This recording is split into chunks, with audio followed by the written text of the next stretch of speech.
Donc c'est sur l'abaya, donc cette longue robe que portent certaines femmes pour aller à l'école, voilà, à l'université ou au collège ou au lycée.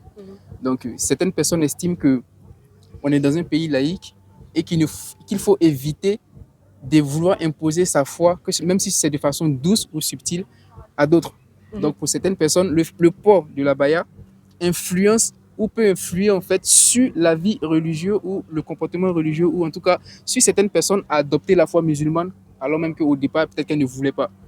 Voilà, donc pour cela il faut être vraiment dans une neutralité religieuse le plus possible, donc éviter en fait de porter l'abaya à l'école. Donc on se demande s'il faut supprimer ou s'il faut l'autoriser. Autoriser, ouais. Donc voilà, c'est quoi ton avis, Louis? C'est lui, non? Loïc. Ouais. Bon, moi je pense que faut pas le supprimer, tout simplement parce que c'est un vêtement que les personnes ont décidé de porter, alors que ce soit pour d'une façon religieuse ou non, mais ça n'engage que ces personnes qui le portent, et je pense pas que le fait de porter ça dans la rue ou à l'école, ça influence les autres qui regardent le vêtement. Je pense que ceux qui sont pas concernés vont pas forcément se sentir concernés, et pour ça, il faudrait pas forcément supprimer. Enfin, je considère que les personnes, elles ont le droit de s'habiller comme elles le veulent, que ce soit pour une religion ou pour autre chose. Moi, je considère, dans le débat, que c'est pas forcément un bon argument de dire qu'il faut supprimer. Ça va influencer, quoi. Ouais. Bah, je suis plutôt d'accord en vrai, surtout que c'est la liberté des femmes de s'habiller comme elles veulent.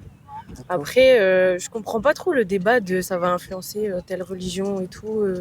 Enfin, je pense que c'est la liberté de chacun de croire en un Dieu. Après, je trouve que c'est vraiment un sujet de discrimination en fait. Par exemple, je faisais de la boxe. Et il y a une femme voilée qui est venue pour juste participer au cours. Et elle s'est fait rejeter du cours parce qu'elle est voilée. Parce qu'elle est voilée. Et moi, j'ai trouvé ça horrible parce que ça veut dire que la façon dont tu t'habilles et la façon dont tu décides de montrer ton corps ou de le cacher, tu vois, ça va influencer ton droit dans l'espace public ou dans les écoles. Alors moi, en tant que personne extérieure, parce que je suis pas concernée, tu vois, je porte pas ce vêtement. Moi, ça me pose aucun problème, vraiment. Je comprends même pas qu'on puisse vouloir l'interdire dans les espaces publics et dans les écoles. Voilà, parce que je crois le Conseil d'État avait pris une décision, un rapport, c'est-à-dire qu'on interdit en fait qu'il y ait certains signes qui révèlent plus une foi, comme des croix, même dans les lieux publics. Voilà, il faut interdire même le port de la croix, même pour faire un style, vous voyez un peu, il faut interdire tout ça. En tout cas, c'est une petite croix, il n'y a pas de souci, mais lorsque on exhibe ces choses pour certaines personnes, c'est une sorte d'affirmer en fait sa foi et de vouloir l'imposer.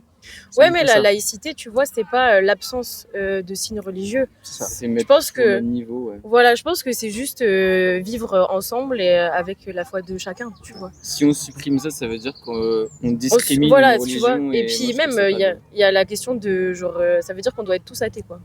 Tu vois, c'est une autre forme de religion en soi. C'est ça. Donc non, pour moi, je vois pas pourquoi l'interdire. Surtout que c'est très personnel et que c'est encore une question de, surtout liée aux femmes, tu vois, comment elles veulent s'habiller. Après, si c'est leur choix, franchement, elles n'ont pas à être sujets de discrimination dans les écoles. Tu vois. Ok, il n'y a pas de souci. En tout cas, merci pour vos avis, hein. C'est vraiment super bien. Avec plaisir. Puis voilà.